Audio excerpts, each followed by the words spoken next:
बिस्मिल्लाहिर्रहमानिर्रहीम। अस्सलाम वालेकुम नाज़रीन, प्रोग्राम रियासत और सियासत के साथ मैं हूँ आफ्ताब चांदी। नाज़रीन, रियासत और सियासत एक ऐसा प्रोग्राम है जिसमें पाकिस्तान के मुस्तकबिल की बात होती है। आज 14 अगस्त है, यौम आज़ादी। ये वो दिन है जब बड़े सगीर के मुसलमानों ने एक अलग रियासत का ख्वाब देखा और उस ख्वाब को पूरा किया। एक ऐसी रियासत जहां पर आजादी, खुद मुख्तारी और अपने दीन और सकाफत के मुताबिक जिंदगी गुजारने के लिए एक रियासत हासिल करने का ख्वाब पूरा हुआ। लेकिन 78 साल गुजरने के बाद भी एक सवाल हमारे जहनों में आता है, क्या हमने पाकिस्तान के कायदे आजम को पाया? क्या हमने उन कुर्बानियों का हक अदा किया जो हमारे बुजुर्गों ने हमारे लिए दी? अपने प्रोग्राम का आगाज करते हैं।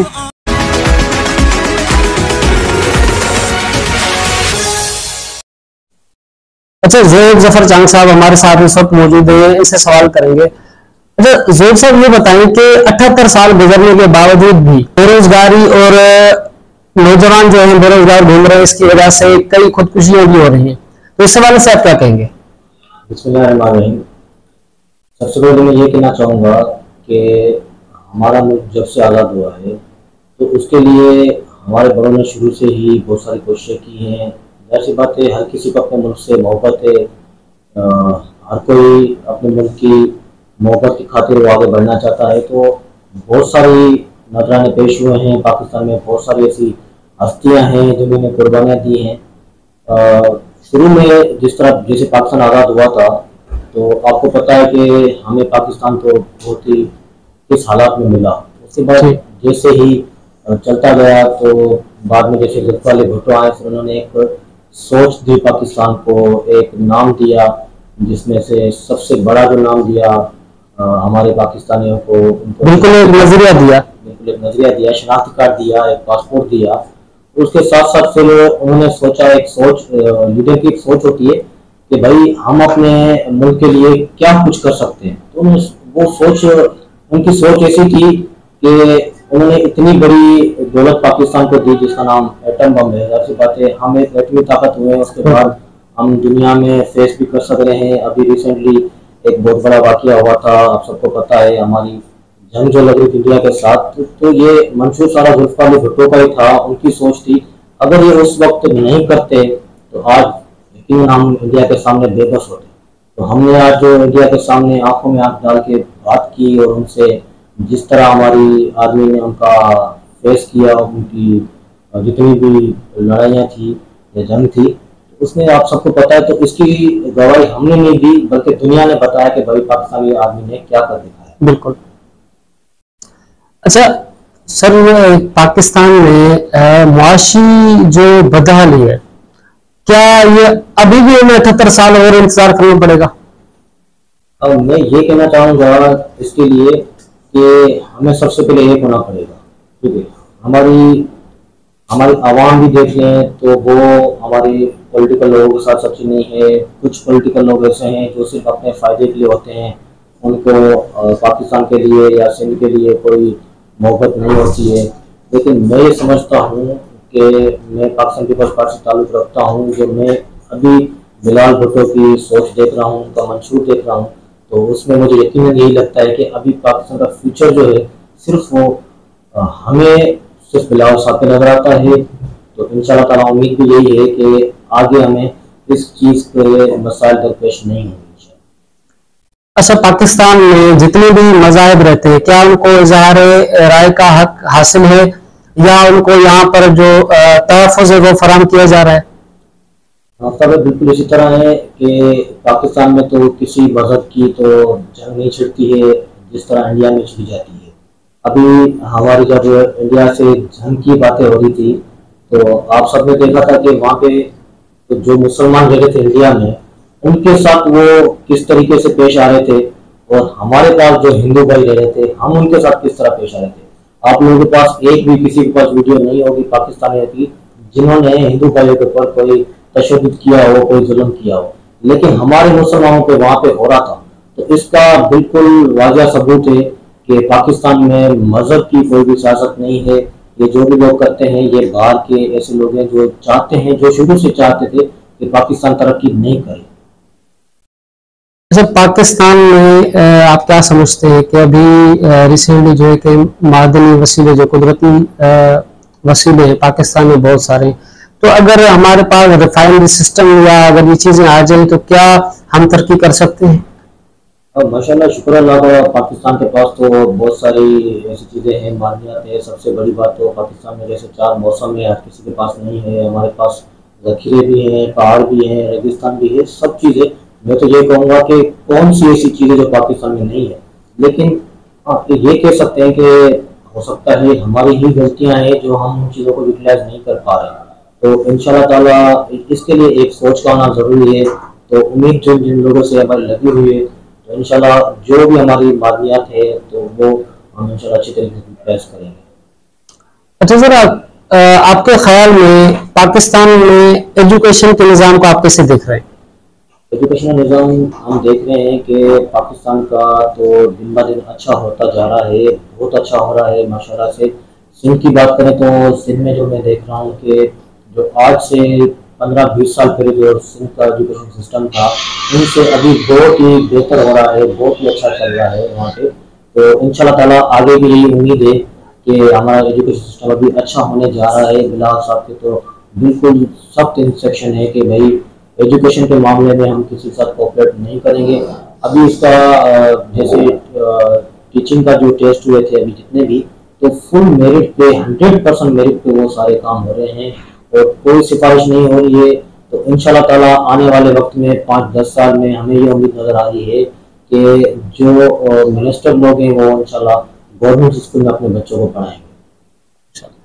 जी नाज़रीन, तो आपने ज़ोहैब ज़फ़र चांद साहब की गुफ्तगू सुनी। मजीद जो है कि छोटा सा ब्रेक लेंगे, उसके बाद अपनी गुफ्तगू का आगाज करेंगे।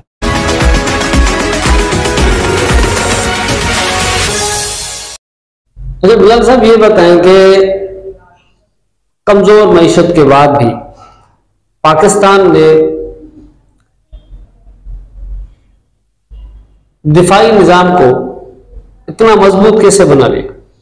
बिस्मिल्लाहिर्रहमानिर्रहीम। आफ्ताब भाई, बड़ा अच्छा सवाल किया आपने। आफ्ताब भाई, पाकिस्तान इस टाइम महफूज हाथों में है। पाकिस्तान की आर्मी दुनिया की नंबर 1 आर्मी है और पाकिस्तान इस टाइम पे 1947 वाला पाकिस्तान या पाकिस्तान की आर्मी नहीं रही। अब 2025 चल रहा है और इसका नजदीकी जो वो था, टेलर जो थे, वो पाकिस्तान आर्मी ने दिखा भी दिए कि अब वो बात नहीं रही। अल्लाह पाक ने बड़ी कुव्वत दी है पाकिस्तान आर्मी को और वो कुव्वत रखती भी है कि किसी को भी जेर करने में कोई कसर नहीं छोड़ेगी।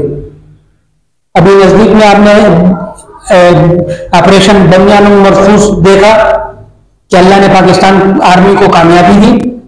अच्छा, हमारे साथ ह्यूमन केयर फाउंडेशन के चेयरमैन इमरान शेख साहब हमारे साथ मौजूद हैं। इमरान शेख साहब से पूछते हैं, आज का पाकिस्तान 1947 के ख्वाबों से कितना करीब या दूर है?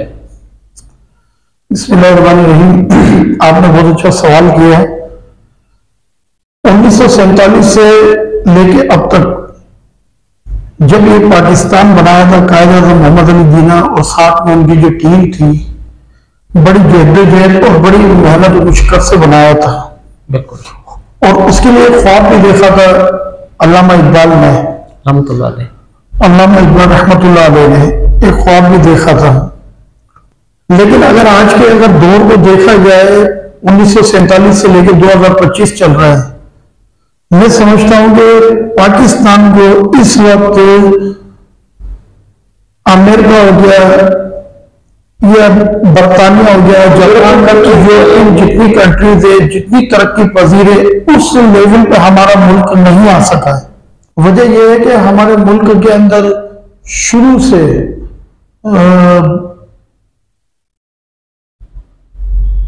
मुफाहमती पॉलिसी के ऊपर जो है अमल पैरा रहे और तरक्की की तरफ किसी ने भी नहीं देखा। और जिस लेवल के ऊपर तो यूरोपियन ममालिक को होना चाहिए था, मैं समझता हूं कि हमारा मुल्क इस लेवल पर नहीं पहुंच सके।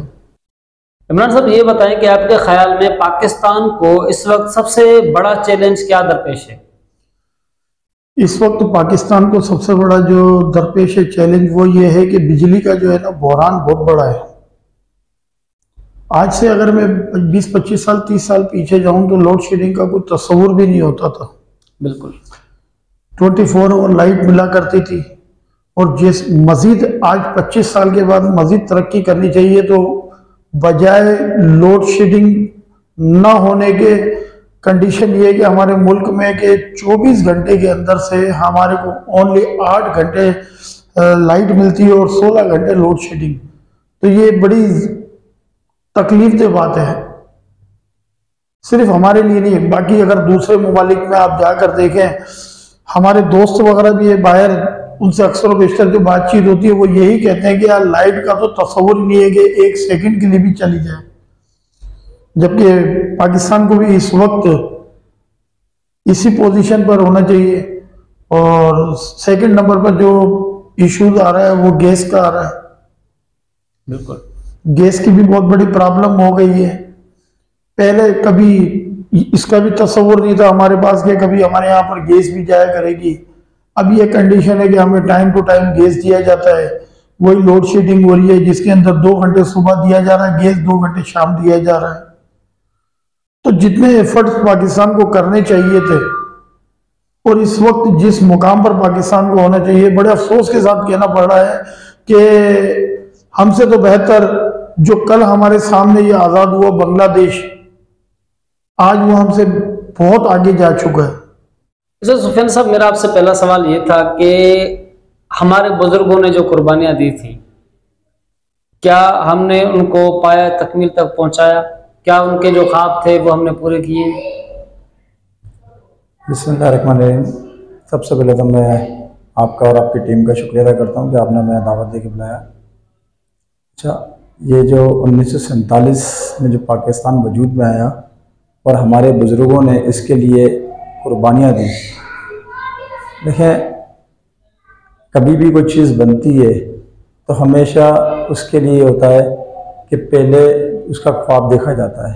जब लोग ख्वाब देखते हैं ना और उसका जब लोगों से इजहार करते हैं, जैसे कि अल्लामा इकबाल ने जब ख्वाब देखा पाकिस्तान बनाने का, तो बहुत सारे लोगों ने हो सकता है शायद उन्हें पागल भी कहा हो या कुछ तंज भी किया हो। जो हमारे मुशाहिदे में आया है तो अंग्रेज़ उसे या बड़े सगीर के लोग, हिंदुस्तान के लोग अक्सर उसे कहते थे कि यार ये बंदा ख्वाब देख रहा है एक अलग मुल्क बनाने का, और उसमें एक ऐसी बातें कर रहा है जो नामुमकिन है।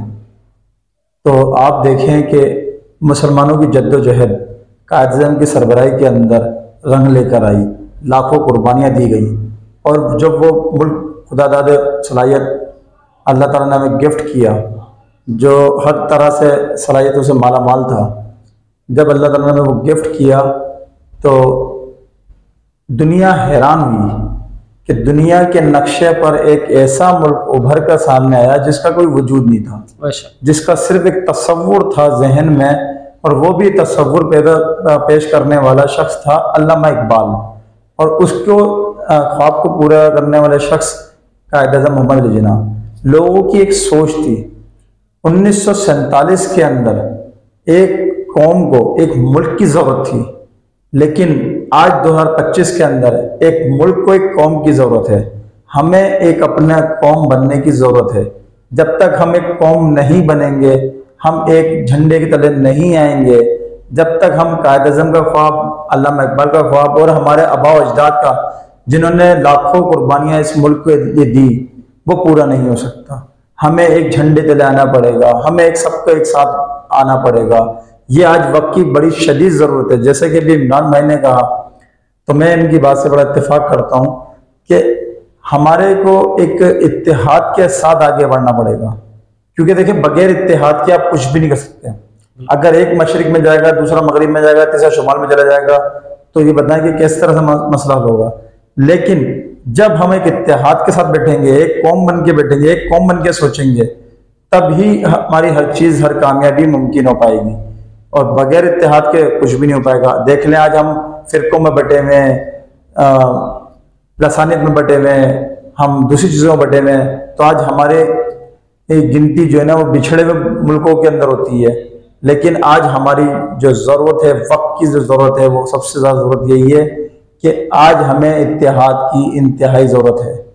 मैं तो ये कहूँगा कि 1947 के अंदर जिस तरह से एक कौम को एक मुल्क की ज़रूरत थी, आज 14 अगस्त 1947 2025 को 14 अगस्त 2025 को वो एक मुल्क को एक कौम की ज़रूरत है। तो मैं आपके चैनल की तवज्जो से तमाम पाकिस्तानियों से अपील करूंगा कि खुदारा एक झंडे के नीचे आए, एक प्लेटफॉर्म पर आए, अपने आप को पाकिस्तानी माने, अपने आप को एक कौम माने और एक कौम होकर एक इत्तेहाद के साथ तरक्की करे। तो इंशाअल्लाह ताला वो दिन दूर नहीं कि पाकिस्तान दुनिया के अंदर अपना एक नाम और पहचान बना के रहेगा कि याफ्ता ममालिक की गिनती के अंदर उसकी फहरिस्त में शामिल हो जाएगा।